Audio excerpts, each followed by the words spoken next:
Hey guys, welcome back.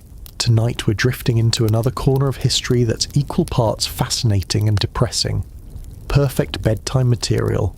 So grab a blanket, dim the lights, and let's ease into this one. And hey, before we begin, take a moment to like the video and subscribe, but only if you genuinely enjoy what I do here. No pressure. I'd rather you be comfy than guilty, and while you're at it, let me know in the comments where you're tuning in from and what time it is for you. It's always strangely soothing to see who else is out there, staring at a glowing rectangle in the middle of the night. So, eunuchs.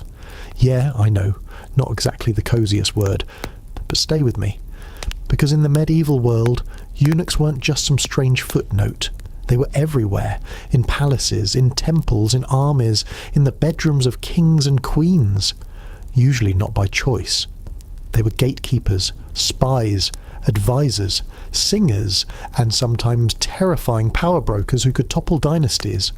And all of this because someone, usually very young, had been deprived of a very specific set of biological equipment. Now, let's float gently into the subject.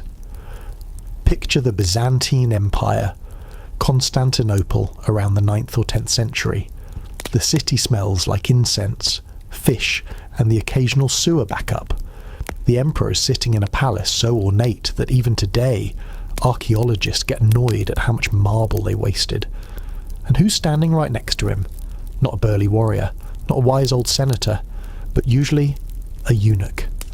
Calm, watchful, shaven face, velvet robes, no family of his own, no children, no sons to inherit power, which, in the paranoid world of emperors, was kind of the whole point.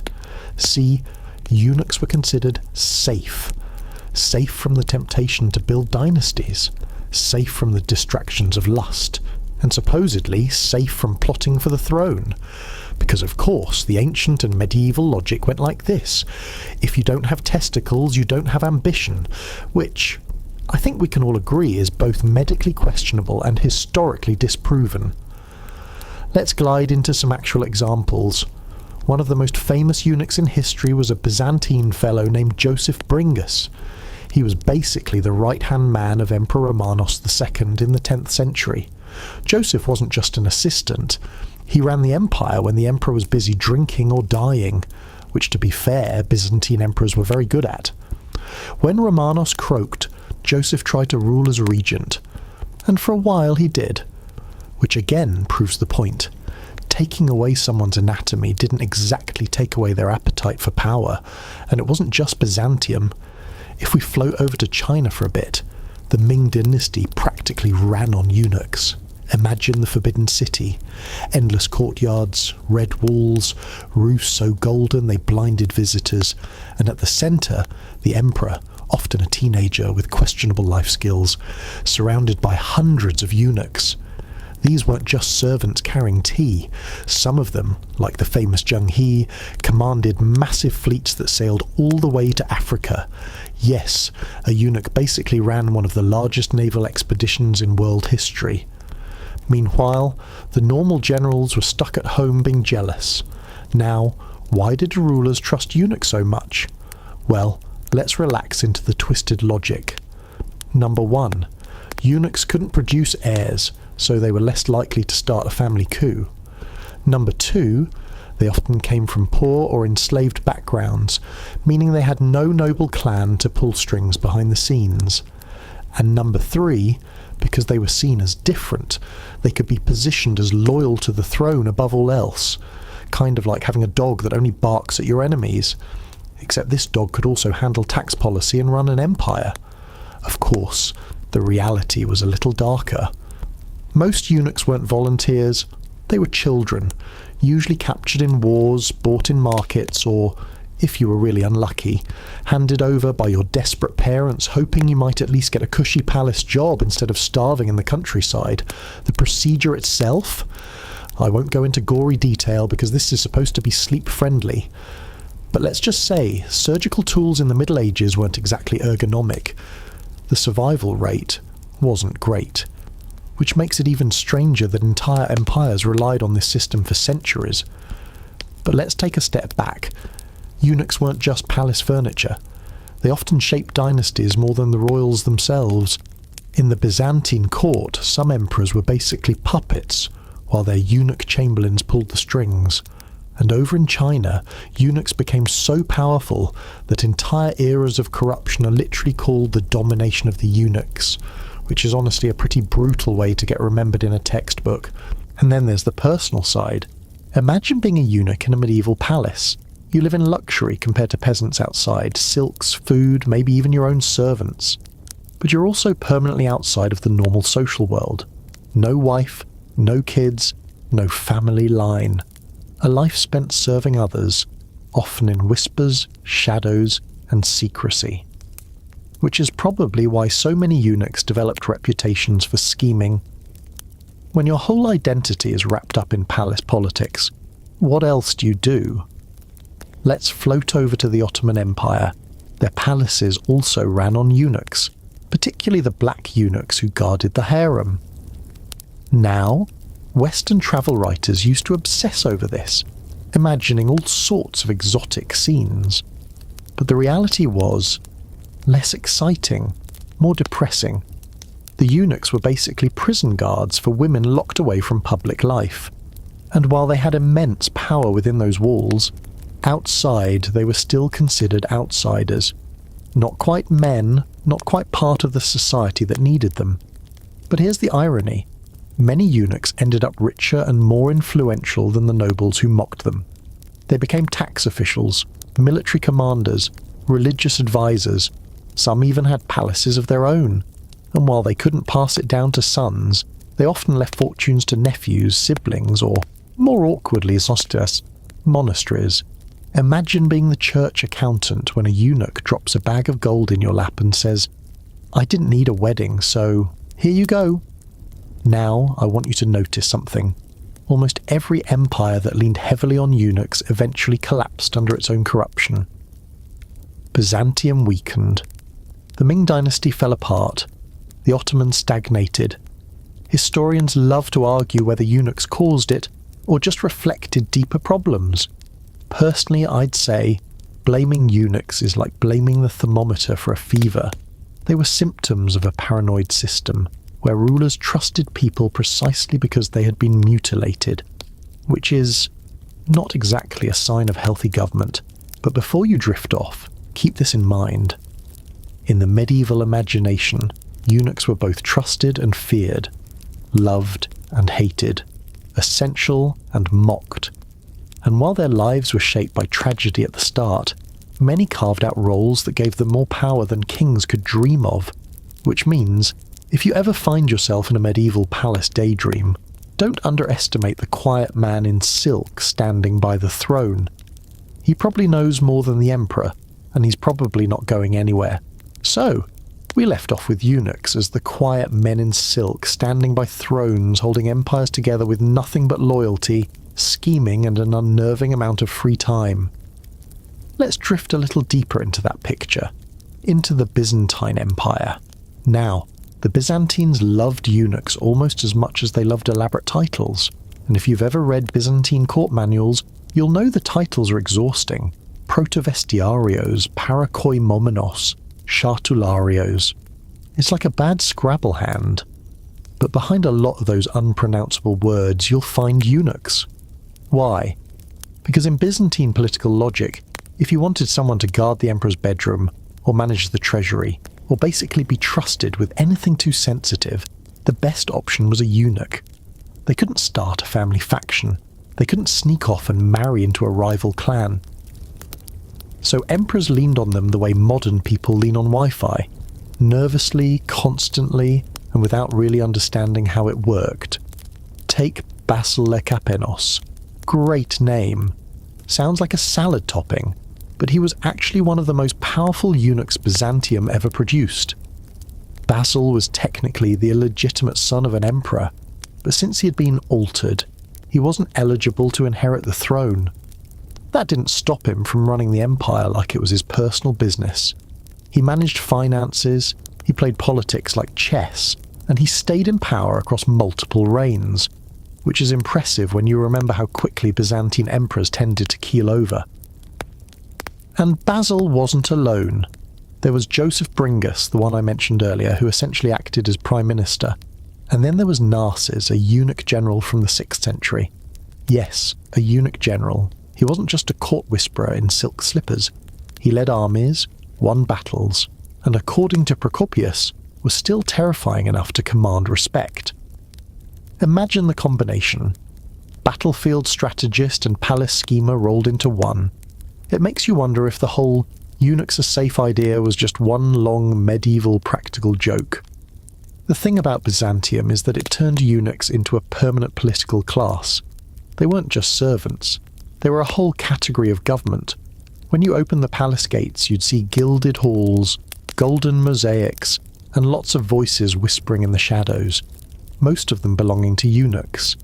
They were the lubrication that kept the Byzantine bureaucracy humming, even while emperors got distracted by hunting, crusading, or the occasional blinding of rivals. And speaking of blinding, here's a dark little bedtime note. Blinding was one of Byzantium's favourite hobbies. If you wanted to make sure a rival couldn't take the throne, you poked their eyes out. Conveniently, eunuchs were often given the job of performing this, because of course they were. Who else do you trust to mutilate a prince except someone already mutilated by the system? It's like grim poetic justice. Now, let's drift across continents. Because while Byzantium was perfecting its eunuch industrial complex, China was running the deluxe version. The Ming dynasty, in particular, is almost impossible to imagine without eunuchs.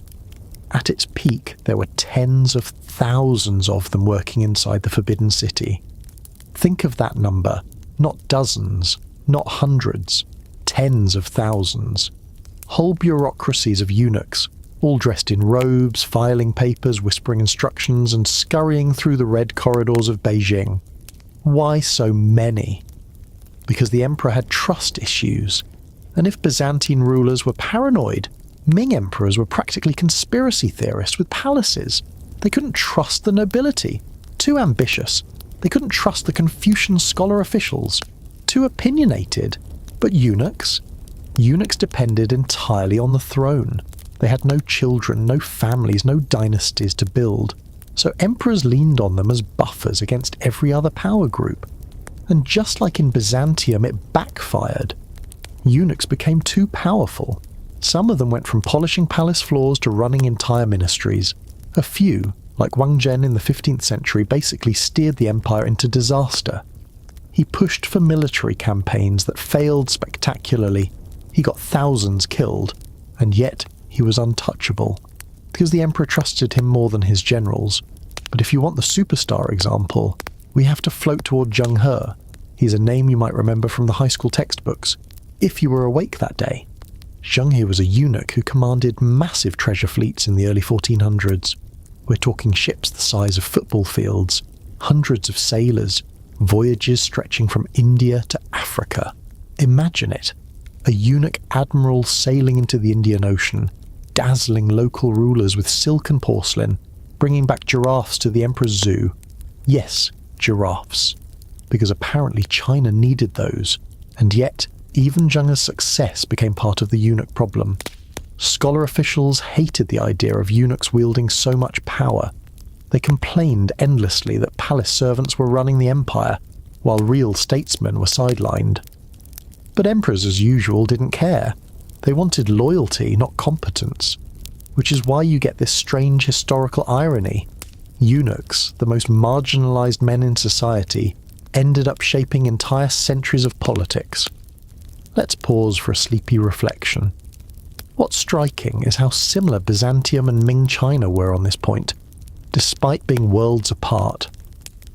Both built systems where eunuchs were the safe choice. Both gave them insane amounts of influence, and both ended up regretting it. It's like history repeating itself in two languages, and it wasn't just about power. Eunuchs also had cultural roles. In Byzantium, some became singers in choirs, their voices preserved in that eerie high pitch that came from never going through puberty. In China, eunuchs often served as curators of art, keepers of imperial collections, or even inventors. Some of the most detailed records of daily palace life we have today come from eunuch diaries, which is both ironic and sad. The men who weren't supposed to have families ended up preserving history for everyone else's, but of course, the darker side never goes away. Behind every powerful eunuch story, there were countless others who didn't rise.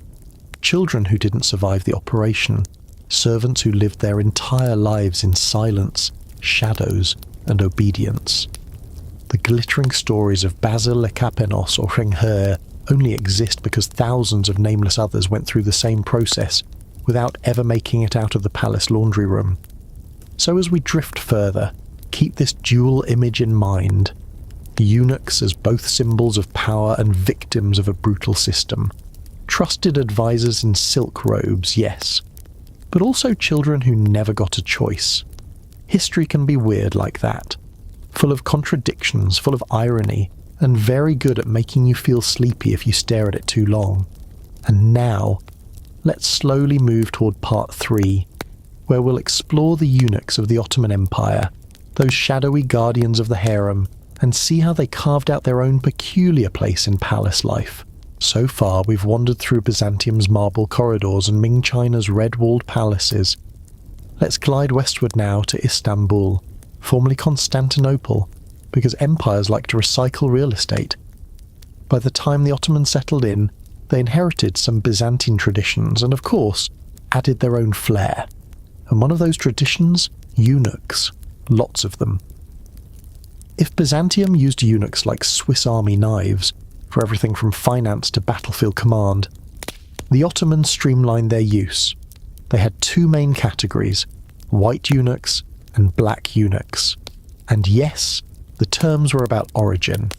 White eunuchs were usually from the Balkans, Greeks, Slavs, captured boys from Europe. Black eunuchs were mostly taken from East Africa, often Ethiopia or Sudan. Both groups ended up altered in the same grim way, but they occupied different palace niches. The white eunuchs mostly handled the outer palace, administration, bureaucracy, military matters. Think of them as the HR department with a side of tax accounting. Meanwhile, the black eunuchs were assigned to the inner palace, meaning the harem. And yes, this is where things get awkward.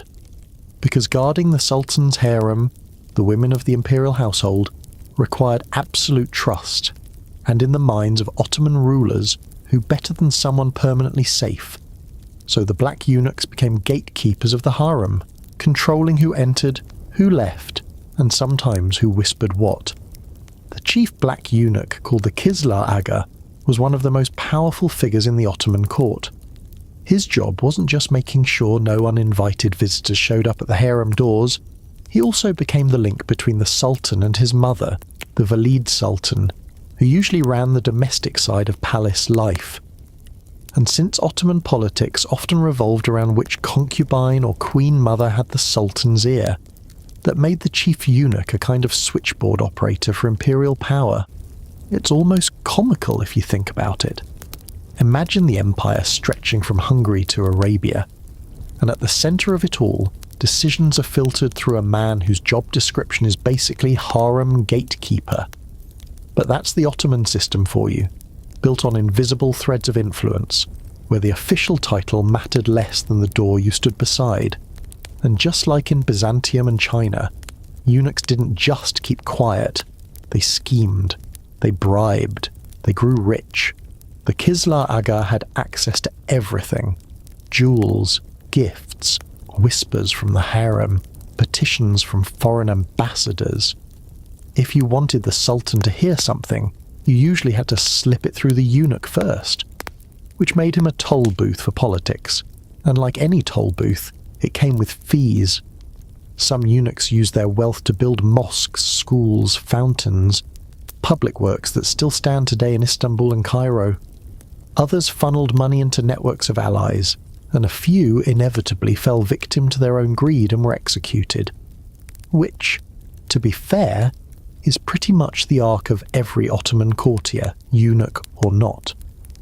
Let's drift into the daily life side for a moment. What was it actually like to be a eunuch in the Ottoman palace? Well, luxury with a twist of isolation.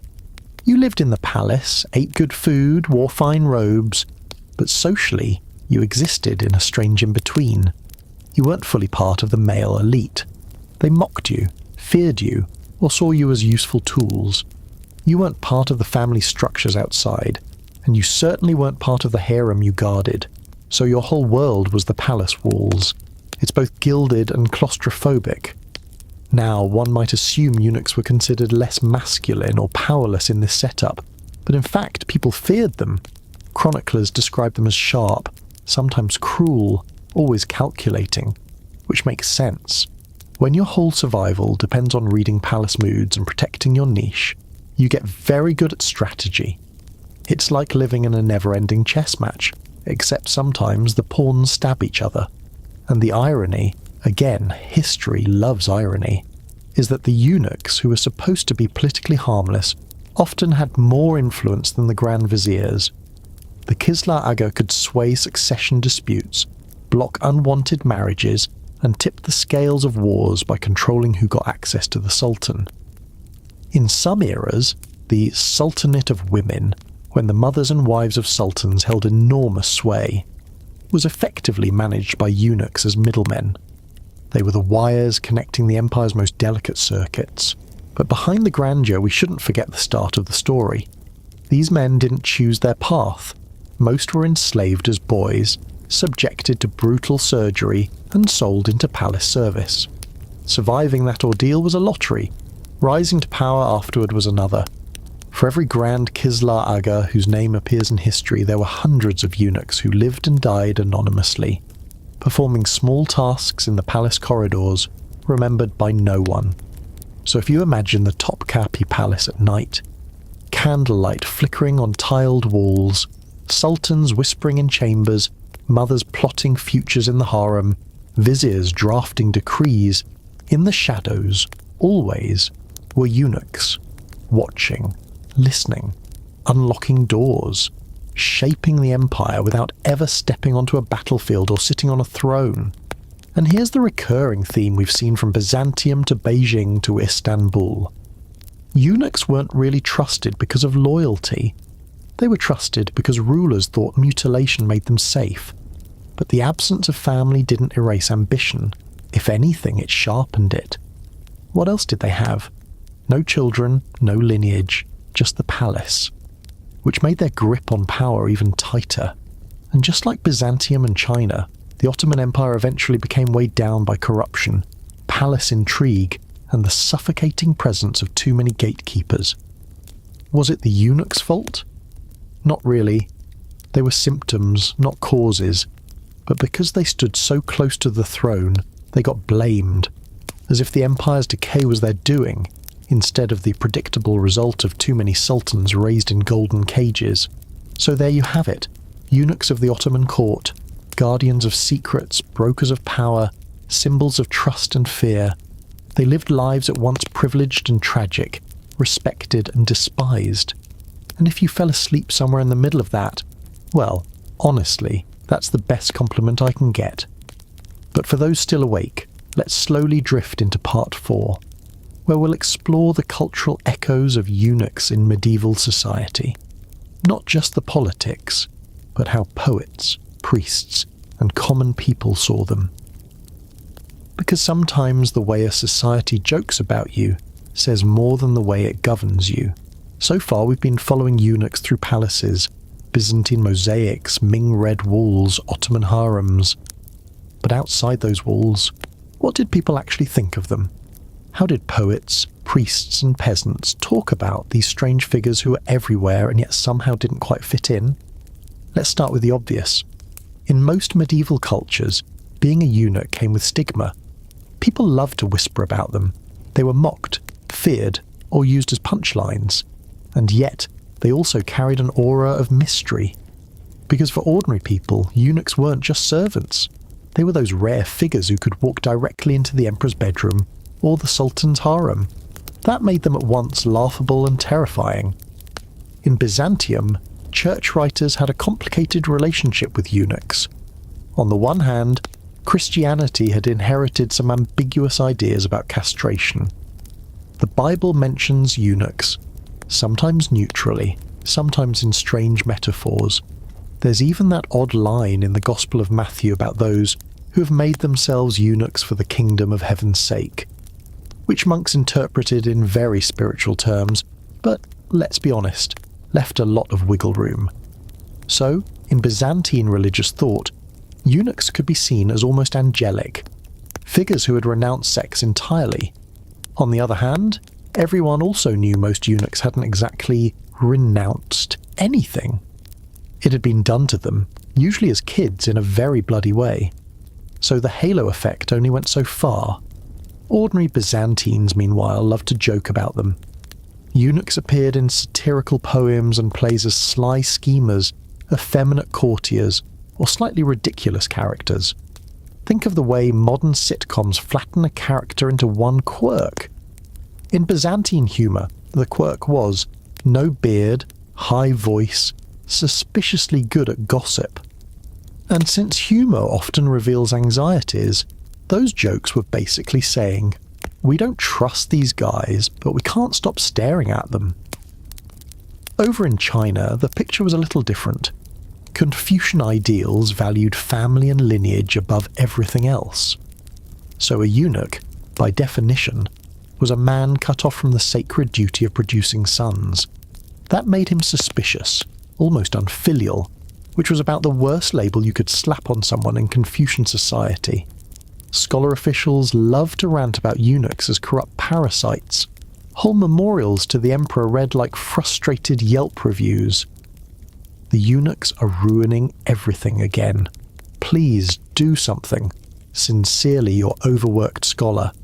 And yet, for common people in Beijing or Nanjing, eunuchs weren't just faceless bureaucrats. They were sometimes patrons of temples, donors to charities, or builders of public works. A eunuch who rose high in the palace might fund a school in his hometown, or a shrine in his village, which meant that outside the capital, villagers could actually revere their local uncle who had made it big in the Forbidden City. Imagine the awkward pride. Yes, our boy works for the emperor. No, he won't be having children. But still, look at the bridge he built for us. In the Ottoman world, cultural views were even sharper. Black eunuchs in particular were exoticized and othered. They were both hyper-visible and socially invisible. Within the palace, they had immense authority. Outside, they were often targets of mockery, sometimes even racist scorn, since most had been taken from Africa.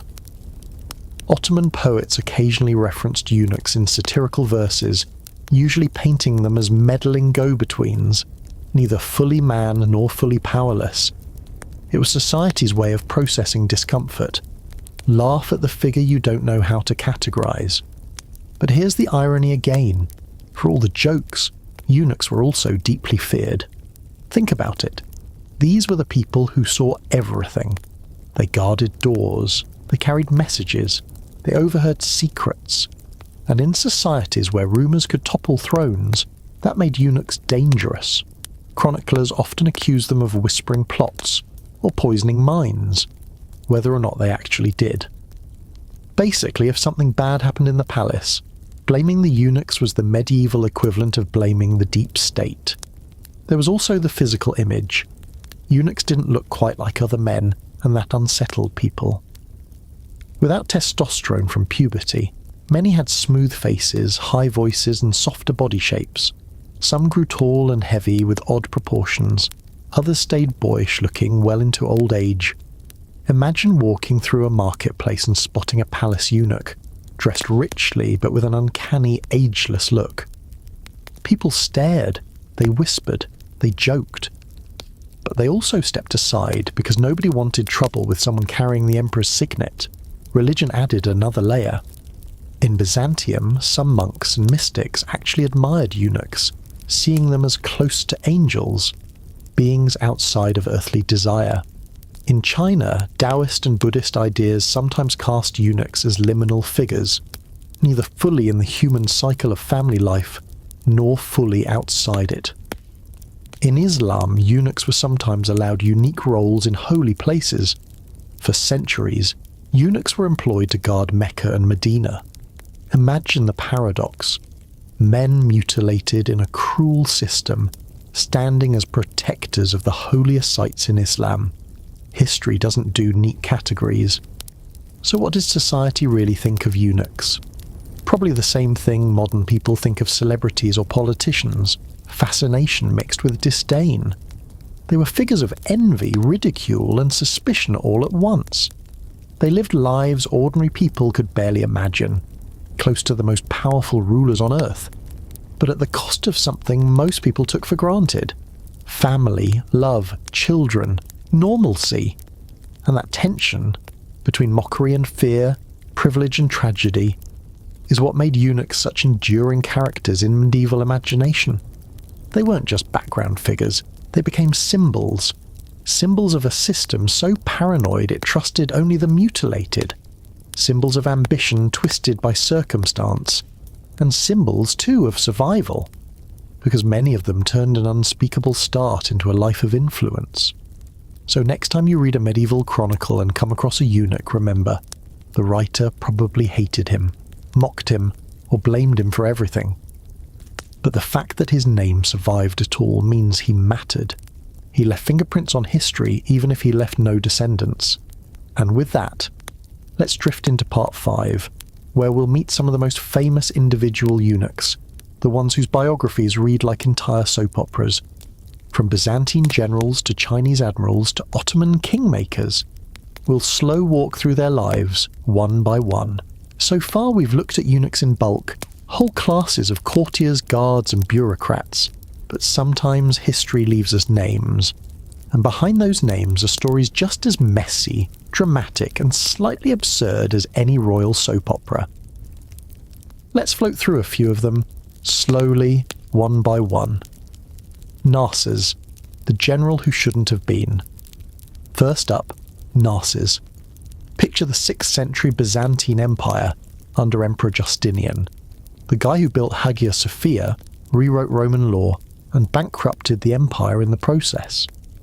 Everyone remembers his famous general Belisarius. But lurking in the background was another figure, Narses, a eunuch. Now eunuchs weren't supposed to be military commanders. The stereotype was that they were soft, conniving, better at whispering than fighting. Narses didn't care. Despite being short, elderly and physically unthreatening, he became one of Justinian's key generals. He led campaigns in Italy against the Goths and actually won. Imagine that. A eunuch in silk robes directing battle lines, outmaneuvering barbarian kings and reshaping the map of Europe. Contemporary writers struggled with how to describe him. They couldn't quite reconcile the image of a man lacking masculinity with the reality of his military genius. So they ended up praising him, while also slipping in little jabs like, he was brave for, well, you know, which is historians speak for, we don't know how to process this guy, so here's a compliment wrapped in side-eye. Narses lived to about 90, which in the 6th century was basically forever. He retired wealthy, powerful and feared, a reminder that the Byzantine idea of eunuchs as safe was, again, hilariously off. Basil Lekapenos, the emperor without a crown. Now let's move to the 10th century and meet Basil Lekapenos. If history were a medieval soap opera, Basil would be the scheming uncle who runs the kingdom while the king plays with toys. Basil was the illegitimate son of Emperor Romanos I, and yes, he was made a eunuch as a child. That should have barred him from succession. Instead, it opened the door to power of a different kind. Basil became parakoimomenos, literally the one who sleeps beside the emperor, which sounds creepy, but really meant chief chamberlain. He managed access to the emperor, which in palace politics is basically managing reality itself. For decades, Basil controlled finances, appointments, and influence. Emperors came and went, some poisoned, some deposed, some conveniently blinded. Basil stayed. He became so rich he built palaces of his own. He also got accused, constantly, of corruption, but survived every scandal. Eventually he fell out of favour under Basil II, but by then he'd already outlasted multiple dynasties.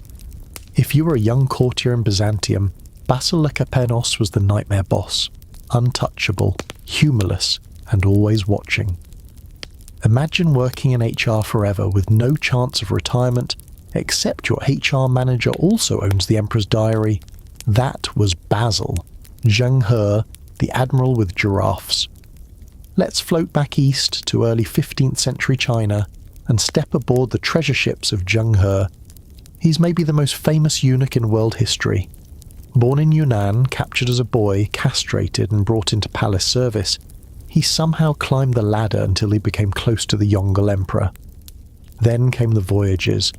Zheng He commanded fleets so massive that even modern historians argue about their size. Dozens of huge ships, hundreds of smaller ones carrying silks, porcelain, and enough sailors to populate a small city. They sailed through Southeast Asia, India, Arabia, and even Africa. Local rulers marvelled at the scale, traded gifts, and sent envoys back to China. At one point, Zheng He brought back giraffes, which Chinese observers thought were mythical qilin, creatures of good fortune. Imagine trying to explain that to customs. For decades, Zheng He's voyages symbolized China's wealth and reach. But when emperors changed, Confucian officials slammed the brakes. They saw eunuchs as reckless spenders, bleeding the treasury dry.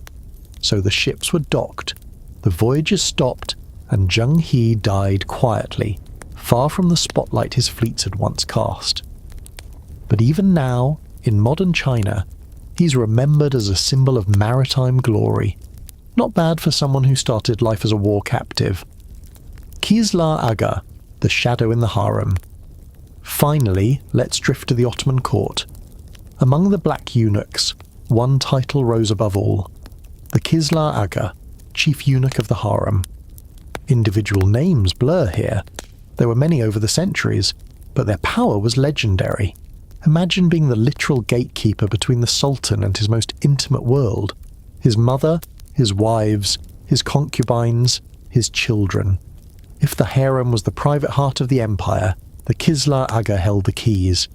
He decided which petitions reached the Sultan, which gifts were delivered, which whispers were heard. In some reigns, he became more powerful than the Grand Vizier. One famous Kizlar Aghas, Hatshepsut in the 18th century, controlled not just the harem, but also the empire's charitable foundations. He built mosques, schools, aqueducts. He was respected, feared, and despised all at once. When he died, he left behind monuments still standing today in Istanbul, the kind of legacy few sultans themselves managed. But again, behind that prestige was the same tragedy. A boy taken, cut, and remade to fit palace needs. Every powerful Kizlar Aghas stood on the shoulders of countless nameless others who lived and died in silence. A pattern in silk. Looking at these figures together, Narses, Basil, Zheng He, the Kizlar Aghas, you see the pattern. Eunuchs weren't safe. They were often the most ambitious, clever, and ruthless people in the palace. They had nothing to lose and everything to gain. They couldn't build dynasties of blood, so they built dynasties of influence. They couldn't pass on names to sons, so they carved names into history itself. And while chroniclers mocked them, societies feared them, and rulers used them. They kept finding ways to matter, which is why we're still talking about them now, centuries later, in a sleepy YouTube video meant to lull you to bed. So as you sink deeper into your pillow, think of these strange survivors. Mutilated boys turned into emperors' confidants, generals, admirals, and kingmakers. They weren't supposed to matter. But history has a habit of elevating the people we least expect. And with that thought, let's float gently into part 6, where we'll consider the long decline of eunuch systems, how empires eventually gave them up, and what happened to the very last of them. By now, we've walked through palaces, whispered with schemers, and met a few celebrity eunuchs who somehow left bigger legacies than the kings they served. But nothing in history lasts forever. Not even entire classes of professional courtiers. The eunuch system, which spanned continents and centuries, eventually unravelled, and the way it unravelled says a lot about how empires themselves changed. Let's float back to Byzantium first. By the late Middle Ages, the empire wasn't doing great. Shrinking borders, endless wars, bankrupt coffers, and when your whole state is collapsing, eunuchs, no matter how skilled, can't exactly plug the leaks. The fall of Constantinople in 1453 was the final curtain call. The Ottomans marched in, Hagia Sophia was turned into a mosque, and Byzantine eunuchs more or less vanished with the empire. No palaces, no emperors, no more velvet-robed bureaucrats with shaved faces to run things. Just silence where an entire tradition had once hummed. Over in China, the decline was louder. Remember how the Ming dynasty basically stuffed the palace with eunuchs until scholar officials complained like broken records? Well, by the late 1500s and early 1600s, those complaints had some merit. Eunuchs had become notorious for corruption. The most infamous case was Wei Zhongxian, a eunuch who practically hijacked the Ming court in the early 1600s. He tortured rivals, controlled the emperor, and built temples to himself. Never a good sign. Historians call his reign of influence the eunuch dictatorship. But when the Ming dynasty collapsed in 1644, the blame fell squarely on eunuchs. The new Qing rulers, Manchus, not Han Chinese, made it official policy to curtail eunuch power. They still employed them, but in smaller numbers and under tighter restrictions. The Qing emperors had learned the lesson. Too many eunuchs equals too much chaos. By the 20th century, when the Qing dynasty itself collapsed, eunuchs were still around, but mostly as relics. Some of the very last Chinese eunuchs lived into the 20th century, lingering in the Forbidden City even after it became a museum. The final eunuch of China, Sun Yaoting, died in 1996. Yes, 1996. Which means someone alive in the age of television, microwaves and Nirvana albums had begun his life as a palace eunuch. That's how long this tradition lasted. Now, let's float to the Ottoman world. For centuries, the chief black eunuch, the Kizlar Aghas, was a kingmaker. But by the 19th century, the Ottoman Empire was under enormous pressure to modernise. European diplomats sneered at its harem system. Reformers in Istanbul pushed for change, and slowly the eunuch institution began to look old-fashioned, embarrassing even. In 1909, after the Young Turk Revolution, the official harem was abolished. The palace eunuchs lost their positions. Some drifted into poverty, others faded into obscurity. The tradition that had once been the backbone of palace life dissolved almost overnight. And beyond these big three, Byzantium, China, the Ottomans, smaller echoes vanished too. In Ethiopia, eunuchs had once served in court. In some Islamic holy sites, eunuchs had acted as guardians of shrines. By the 20th century, those roles disappeared, either by reform, colonization, or simply the passing of time. So what happened to the very last eunuchs? Here's the bittersweet part. Some were interviewed in their old age. They often spoke of loneliness. Many had no families, no children. They lived their final years as caretakers, beggars, or curiosities for historians. Sun Yaoting, that last Chinese eunuch, gave interviews in the 1990s, where he described his childhood surgery, his life in the Forbidden City, and his sense of being a living fossil. He said, "History is cruel." It made me a eunuch. And really, that sums it up. The decline of eunuch systems wasn't sudden in most places. It was a slow fade, but it reflected deeper shifts in society. Empires modernized, bureaucracies professionalized, and rulers stopped trusting mutilated servants to guard their bedrooms. Instead, they leaned on armies, secret police, and professional civil servants. Modern equivalents, minus the surgical preconditions. Eunuchs had been the strange solution of paranoid monarchies.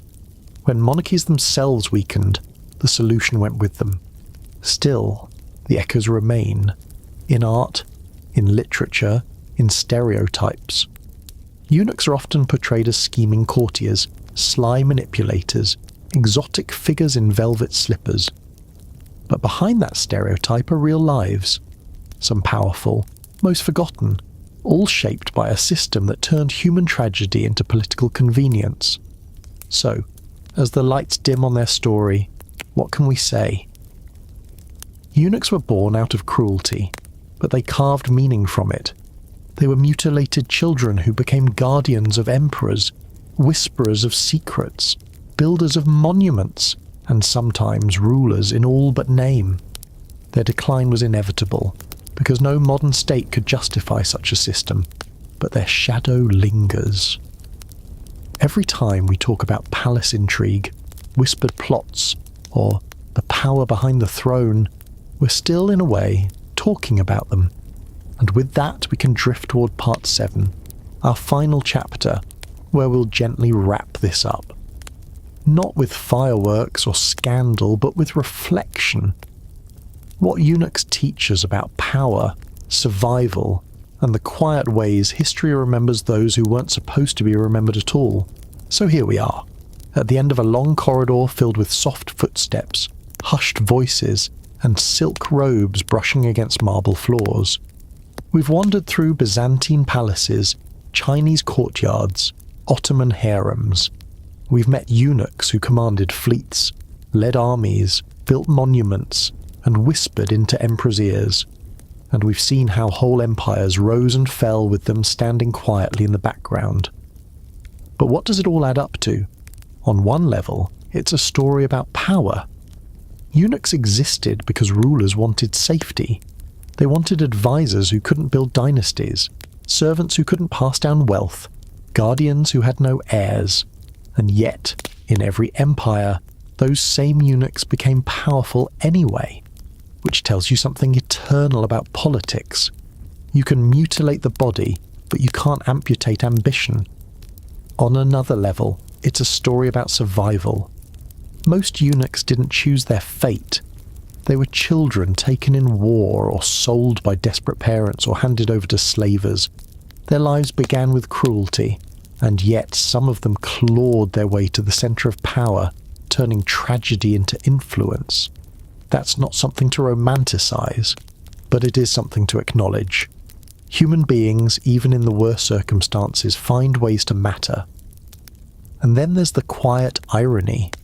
Eunuchs were mocked, feared, and laughed at in their time. They were written about as schemers, parasites, shadows. But when you look at history books now, who do you find named? Not the dozens of anonymous nobles, not the countless faceless generals. You find Narses, Basil Lekapenos, Zheng He, the Kizlar Aghas, the eunuchs who weren't supposed to matter but did. What does that leave us with? Maybe just this. Eunuchs remind us that history is messy. It doesn't follow neat categories. Safe servants became dangerous schemers. Powerless outsiders became kingmakers. Forgotten, mutilated children became immortalized in stone, text, and memory. And maybe that's why they unsettle us even now. They lived in between categories. Not quite this, not quite that. And human beings don't like things that blur lines. But tonight, as you close your eyes, maybe you can picture them differently. Imagine the quiet figure standing in candlelight, holding a key to the emperor's chamber. Imagine the admiral steering his fleet into the Indian Ocean. Imagine the old eunuch alone in a courtyard, knowing his name will end with him, but still leaving behind a temple, a diary, or a monument. Their voices don't echo loudly, they whisper, and yet the whisper carries centuries. So as you drift off, remember, history isn't just kings and battles. Sometimes it's the people in the margins, the ones society didn't quite know how to label, the ones who shouldn't have mattered but somehow did. Eunuchs were the quiet engines of empires, the shadows behind the thrones, the human contradictions that made history stranger, sadder, and more fascinating than any story we could invent. And with that, this is where we end. Thank you for staying with me through this long, soft meander. If you're still awake, take a second to like the video, Subscribe if you actually enjoy these slow dives, and leave a comment about where you're listening from. If you're already asleep, well, that's fine too. That's kind of the point. So far, we've wandered through marble palaces, red walls, and gilded harems. We've watched eunuchs whisper into emperors' ears, command armies, and steer fleets across oceans. But what about the very end of their story? What happened to the last eunuchs when the palaces closed, the harems emptied, and the world moved on? Let's drift gently into the 20th century, a century of trains, telegraphs, airplanes, and television. You wouldn't think eunuchs still existed then, and yet they did. A few lived long enough to see skyscrapers, nuclear bombs, and disco music. Human history has a way of lingering, sometimes awkwardly, into eras that don't know what to do with it. China, Sun Yat-sen, the last eunuch. The most famous of the last eunuchs was Sun Yat-sen. Born in 1902 in a poor village in China, Sun's father decided to have him castrated at the age of 8. Why? Because the Forbidden City still needed eunuchs, and families believed sending a boy there could mean wealth, food, and security. It was an investment, a brutal one, but in desperate times, parents made desperate choices. The surgery was botched. Sun nearly died from infection, but he survived and eventually made it to Beijing. By the time he arrived, though, the world had changed. The Qing dynasty had fallen. The Emperor Puyi was a child, soon to be deposed. The Forbidden City was half empty, more museum than palace. Sun found himself serving in an institution that was already dying. He lived through the Japanese occupation, the Chinese Civil War, and the communist takeover. He spent decades in poverty, scraping by on odd jobs. In his old age, when scholars began writing about the Qing court, he was rediscovered. Interviewers came, notebooks in hand, tape recorders humming. Sun told them about his childhood, his service, his loneliness. He laughed sometimes, but mostly he sounded tired. Sun Yat-sen died in 1996. Let that sink in. The last eunuch of the Forbidden City passed away in a decade most people associate with internet cafes, boy bands, and cheap desktop computers. History doesn't vanish neatly. It limps along into strange times. The Ottoman Empire, fading voices. Meanwhile, in Istanbul, the last palace eunuchs of the Ottoman court survived into the early 20th century. The harem was abolished in 1909. The empire itself collapsed after World War I, and suddenly these men had no place. Some returned to Africa, some stayed in Turkey, drifting into obscurity. By the 1960s, a few elderly eunuchs were still alive, remembered vaguely by neighbours as strange old men with stories nobody quite believed. Their names were rarely written down. Unlike in China, where Sun Yat-sen became a kind of curiosity for historians, the last Ottoman eunuchs faded quietly. By the time the palaces became museums for tourists, their guardians were gone. Elsewhere, Ethiopia and beyond Ethiopia also had a tradition of eunuchs in its royal courts, though smaller in scale. Some served the emperors well into the late 19th century. By the reign of Haile Selassie in the 20th century, the practice had ended. But again, a few elderly eunuchs lingered, living bridges to a system most Ethiopians were glad to forget. And in the Islamic holy cities of Mecca and Medina, eunuchs had once served as guardians of the Kaaba and other shrines. They were trusted precisely because they had no families of their own. That tradition too faded in the 20th century, as modern Saudi rulers professionalized religious guardianship. By mid-century, the last shrine eunuchs were retired, their roles absorbed into bureaucracies.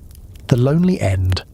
What strikes you about these last eunuchs isn't power, it's loneliness. They lived long lives with no children, no descendants, no families to remember them. In interviews, some admitted they were jealous of ordinary men with wives and sons. Others tried to find comfort in religion, or in serving as caretakers for temples, or in simply being remembered by historians. Sun Yat-sen once said, "History is cruel. It made me a eunuch." And that's really the whole story in a sentence. A system built on paranoia and power used children as tools, and when that system ended, the tools were left behind. human beings in a world that no longer needed them, and yet their stories linger, in photographs, in interviews, in the quiet notes of historians. They remind us that history doesn't end with a bang. It ends with old men in small apartments, sipping tea, remembering palaces that don't exist anymore. So, when you think of eunuchs, don't just picture emperors' whisperers in silk robes. Picture also the last of them, watching television in the 1980s, hearing the roar of airplanes above Beijing, or sitting on a balcony in Istanbul, unseen, unheard, forgotten. That was the quiet end of a tradition that once shaped empires, and with that, we close the door on this long, strange story. From the candlelit mosaics of Byzantium, to the red walls of Beijing, to the golden domes of Istanbul, eunuchs stood at the centre of power, and then disappeared into the shadows of modernity. Their lives were both tragedy and triumph, cruelty and cunning. And while they left no sons, they left stories. And those, oddly enough, are still with us tonight. So, sleep well.